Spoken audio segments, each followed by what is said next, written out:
আহারে তুমি এখন বেগুনাহ মাসুম হয়ে গেছো, তোমার কোনো গুনাহ নাই তোমার তওবার কারণে। তুমি এখন বেগুনাহ, এই ময়দানের মধ্যে তোমার চাইতে ভালো আর কেউ না।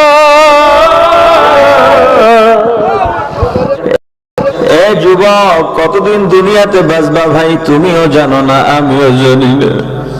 ওই কবর কিন্তু ভালো জায়গা না যুবক, ওই কবর কিন্তু ভালো জায়গা না। ওই কবর দৈনিক তোমাকে আমাকে ডাকে আর বলে, হে বনি আদম।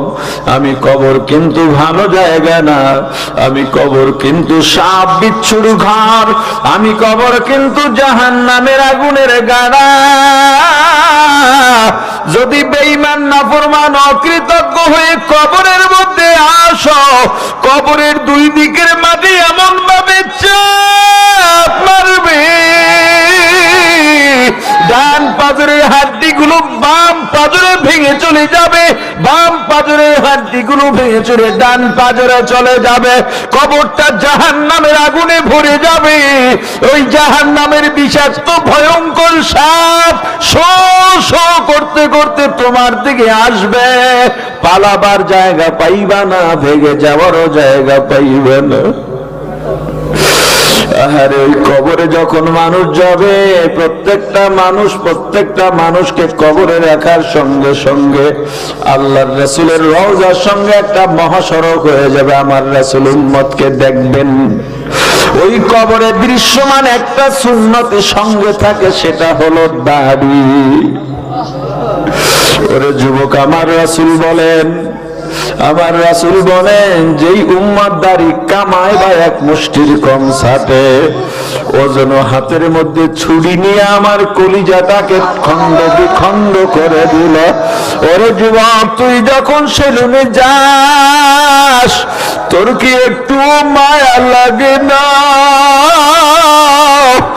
একটু কি ভয় লাগে না?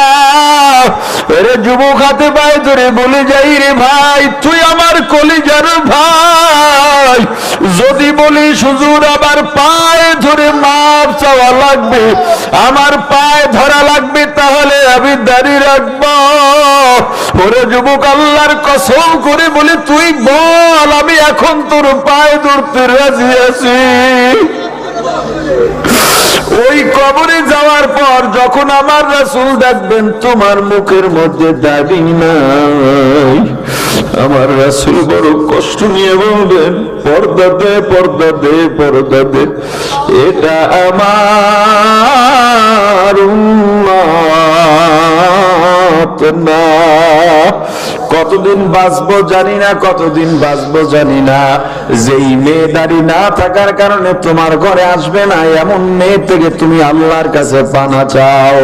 যাদের বিয়ে হয়ে গেছে, তুমি এখন দাড়ির নিয়ত করো। যদি তোমার বিবি দাড়ির কারণে বলে আমি থাকবো না, তুমি বলে দাও, বিবি আমি দাড়িও ভালোবাসি, তোমাকেও ভালোবাসি, তবে তোমাকে ভালোবাসতে গিয়ে দাড়ি ছাড়তে পারবো না, তবে দাড়ি রাখতে গিয়ে তোমাকে ছেড়ে দিতে পারবো।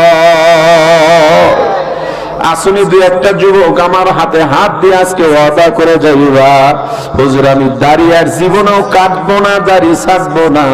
তুমি তওবা করেছো, তুমি বেগুনাহ হয়ে গেছো, তোমার সওবত পেতে ইবরাত হাসিল করি। আহারে তুমি এখন বেগুনাহ মাসুম হয়ে গেছো, তোমার কোনো গুনাহ নাই তোমার তওবার কারণে।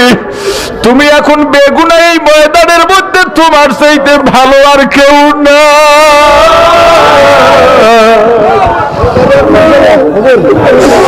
তোমার চেয়ে ভালো আর এখন এই ময়দানে কেউ নাই। আল্লাহ যুবকগুলোর দিকে তাকাইয়া দেখে, আয় আল্লাহ এদেরকে পয়গম্বরের মর্যাদা দিয়া দেন, আয় আল্লাহ এদেরকে মাফ করে দেন, কবুল করে দেন। আয় আল্লাহ এদের কারণে আমাদেরকেও মাফ করে দেন। আয় আল্লাহ তাকায় দেখেন যুবকদের অন্তরে এখন কি তোলপাড়াই না চলতেছে। আয় আল্লাহ ওদেরকে আপনি উমারের মতো বানাইয়া দেন, হযরত আবু বকরের মতো বানাইয়া দেন। আয় আল্লাহ ওদেরকে জান্নাতি বানাইয়া দেন। আয় আল্লাহ ওদেরকে দ্বীনের জন্য কবুল করেন আল্লাহ।